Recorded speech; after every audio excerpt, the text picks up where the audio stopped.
Welcome back to The Breakdown with me, NLW. It's a daily podcast on macro, Bitcoin, and the big picture power shifts remaking our world. What's going on, guys? It is Monday, July 15th, and today we are talking about the SEC backing down. Before we get into that, however, if you are enjoying The Breakdown, please go subscribe to it, give it a rating, give it a review, or if you want to dive deeper into the conversation, come join us on the Breakers Discord. You can find a link in the show notes or go to bit.ly/breakdownpod. Hello, friends. Welcome back to The Breakdown. This weekend was obviously a massive one in American political history, not just in the context of this campaign, but in general. At this juncture, my plan is to continue to cover the presidential campaign and former President Donald Trump specifically, exclusively in the context of the Bitcoin and crypto space. That leaves no shortage of discussion to be had. And indeed, even after this assassination attempt, President Trump has confirmed that he will be keeping his appearance at the Bitcoin conference in Nashville. That will be one of his first appearances after being confirmed as the Republican nominee on Thursday night, and will be our first chance to see how the language and the discourse of Bitcoin is fitting into what promises to be a pretty new campaign story following the shooting. Reports from Trump himself are that the attempt on his life has fundamentally changed the nomination acceptance speech that he was going to give on Thursday. In the way that this incredible and terrible event has heightened the political stakes in just about every dimension, so too has it heightened everything that will happen around the Bitcoin conference.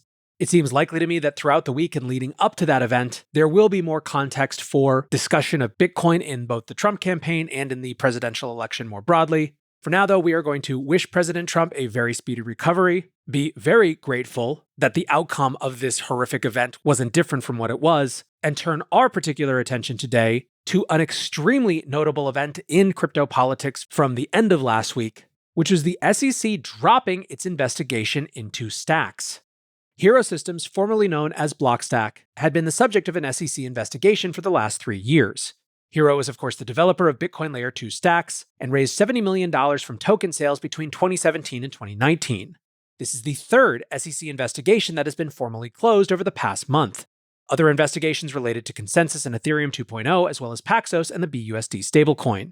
We can start to connect the dots here and presume that the SEC is responding to their legal theories meeting resistance in the Binance case. A recent decision in that lawsuit found that BUSD is not a security under any circumstance, and that secondary market sales of tokens are not covered by securities law. The investigation into Stacks potentially carries even more weight as the company made a serious attempt to comply with securities regulations. A portion of STX tokens were sold under Regulation A+, which allows small quantities of securities to be sold to the public without registration. Additional supply was sold under Reg D and Reg S exemptions, which allow sales to accredited and international investors, respectively. In other words, Blockstack treated the tokens as if they were securities and filed the appropriate documents along the way. The SEC investigation seems to be related to a protocol redesign in January 2021, when Stacks transitioned to a proof of transfer consensus mechanism. Hero filed documents which claimed that it was no longer providing essential managerial services to the Stacks blockchain and that it was no longer necessary to treat STX tokens as securities and provide public disclosures. They were effectively claiming that the blockchain had become sufficiently decentralized to no longer be covered by securities regulations. The SEC seemed to have disagreed, with Hero disclosing that they had received an inquiry from the Division of Enforcement in September 2021.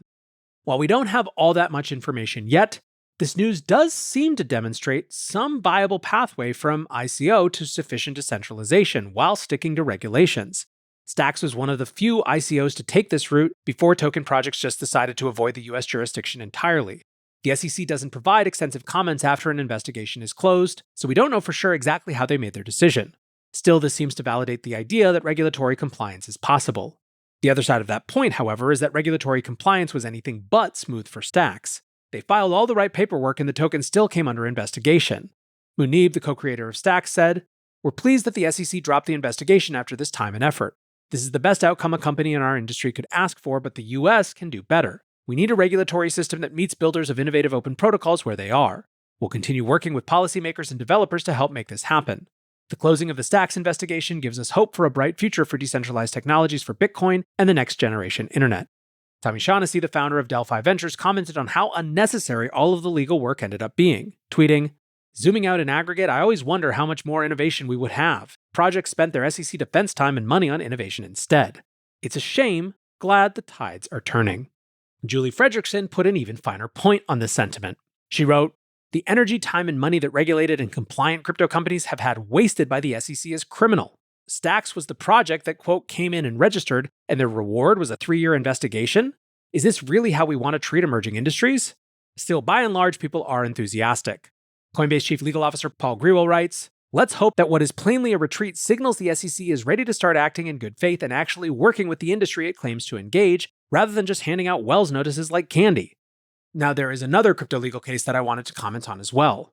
The criminal case against Tornado Cash developer Roman Semenoff saw its first major hearing on Friday. Lawyers dueled for 3 hours over whether the case should be dismissed without going to trial. The central premise of the case is that Tornado Cash developers knew and were complicit in bad actors using the service to launder money. The highest profile use was by hackers from the Democratic People's Republic of Korea, which used the service heavily in 2022. The defense made the point that Semenoff had no control over the protocol after May 2020. They said, "They're not connected to those transactions. I don't think we're anywhere close to willfully providing service to the DPRK." And indeed, a lack of willing engagement with the DPRK together with the non-custodial nature of Tornado Cash are the two major sticking points in the case. The defense emphasized, quote, "This is the only money laundering case ever where the defendant didn't have control over the funds. Period." Prosecutors, though, claim that any legitimate business that becomes aware of criminal activity is required to take steps to stop it. Judge Catherine Polk-Falia seemed skeptical of this point, asking prosecutors, "That's a lot. I'm not sure what you expected Mr. Storm and his colleagues to do. Should they have shut down Tornado Cash? How do you saddle him with liability?" She queried whether the tipping point would be when a platform should shut down over illicit use, asking, "If Tornado Cash has 1,000 customers and one is a bad actor, are they criminally liable?" Prosecutors insisted that knowing of a single transaction would be enough. Falia also asked whether the case would be different if Semenoff had not profited from his involvement with Tornado Cash. Prosecutors claimed there would still be a case, adding, "We could imagine a philanthropic money launderer." Still, they pointed to profits and marketing aimed at criminal use cases as helping to, quote, "prove intent to participate in a conspiracy." Hello, friends. Before we get back to the rest of the show, I want to implore you to join me at Permissionless. Permissionless is the conference for crypto natives by crypto natives, and the reason it's so important this year is that despite regulators' best attempts to push industry founders, devs, and executives out of the US, the United States remains the beating heart of crypto. Today, the tide is turning. Policymakers have pivoted from fighting crypto to embracing it. Literally now we are in a major political party's platform, which will lead ultimately to the creation of new financial products, new applications, and ultimately new adoption. Permissionless is the conference for those using and building on-chain products. It's home to the power users, the devs, and the builders. And perhaps more importantly, I will be there. The location is Salt Lake City. The dates are October 9th to the 11th, and tickets are just $499. If you want to get 10% off, use code BREAKDOWN10. Go to the Blockworks website, blockworks.co. There will be links to register for the conference, and again, you can use code BREAKDOWN10 to get 10% off.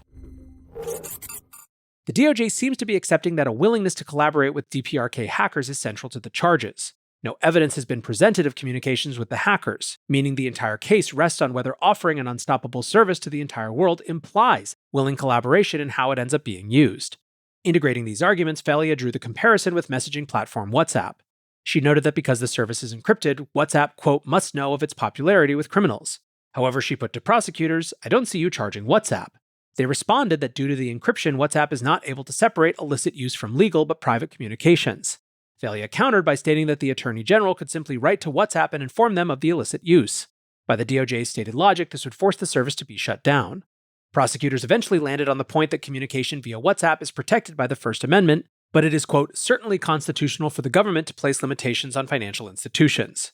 The defense noted that although this may be true, the DOJ is taking on a regulatory role by trying to put these limitations in place via criminal prosecution. The hearing also covered the timeline for the trial. In previous filings, the defense had stated, "Additional time is needed because this case involves complex and novel legal and factual issues." The government has also produced voluminous discovery in this case on a rolling basis. Millions of pages of documents, many of which are in Russian and require translation. There was also a lengthy argument about whether the defense was entitled to communications with Dutch law enforcement, who are prosecuting fellow Tornado Cash developer Alexei Pertsev. Pertsev was sentenced to 5 years in prison for money laundering earlier this year. Last week, he was denied bail while working on his appeal. Finally, the defense called into question the legality of seizing crypto from hardware wallets discovered during a search. Prosecutors are attempting to seize any and all crypto owned by Storm, even though he has large holdings unrelated to Tornado Cash. The defense argued that a generalized search warrant does not extend to hardware wallets as the crypto is stored on the blockchain rather than in the wallets. They made the point that prosecutors are in the habit of describing hardware wallets as, quote, containing tokens, which isn't technically correct. Summing up, the defense said, "Our position is that they can't search the wallets. They're using a passcode to seize your assets, which is beyond the scope of a premises search."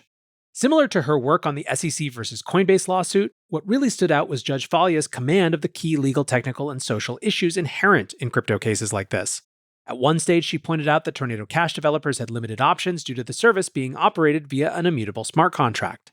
Prosecutors insisted that the developers had the power to block withdrawals and so should have done so. Reflecting on the financial privacy goal of Tornado Cash, Falia said, "You might look at this and say it's a very noble message. I might look at it and say it's a haven for criminals. And we'd both be right." Falia did not indicate on how she would decide on issues, but said she would deliver her ruling promptly. She accepted the need to delay the start of the trial from September until December. Falia explicitly framed the delay as necessary to give her more time to consider the legal issues raised by the defense. Writes Peter Van Valkenburg, the director of research at Coin Center, positive developments in Roman Storm's Tornado Cash defense. Motion to delay trial date was granted, and Judge Falia is asking the right questions and appears to recognize danger in establishing a mere negligence standard for money laundering as the Dutch did to Alexei.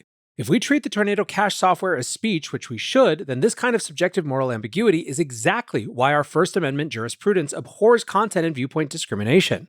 If judges, prosecutors, and bureaucrats start dictating to citizens which scientific and technical innovations can be shared and which are banned as immoral, then you stop being an open, liberal society. So some pretty interesting developments on the crypto legal front, certainly promising, if not fully positive just yet. Now, a couple follow-up stories to things from last week to close us out. Last Thursday saw Congress vote on whether to overturn a presidential veto and repeal SAB 121. The controversial SEC accounting guidance forces crypto custodians to hold customer assets on their own balance sheet. It also acted as a de facto ban on commercial banks providing custody due to the way it interacts with capital requirements. The House fell far short of the two-thirds majority required to overturn a veto. Only 21 Democrats voted alongside Republicans, with some suggesting that an overturned veto would have been terrible optics for the embattled president. More interesting than the vote, however, was the SEC's response. The vote had already been postponed from Thursday, with rumblings that the SEC was working behind the scenes on modifications and exemptions.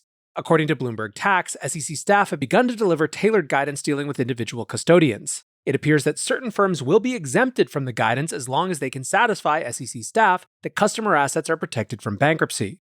The SEC seems to be framing this as a success for their policy, with Bloomberg Tax writing, "The regulator believes that the guidance worked and companies have adjusted to address the threats that hacking and business failures have posed to investors."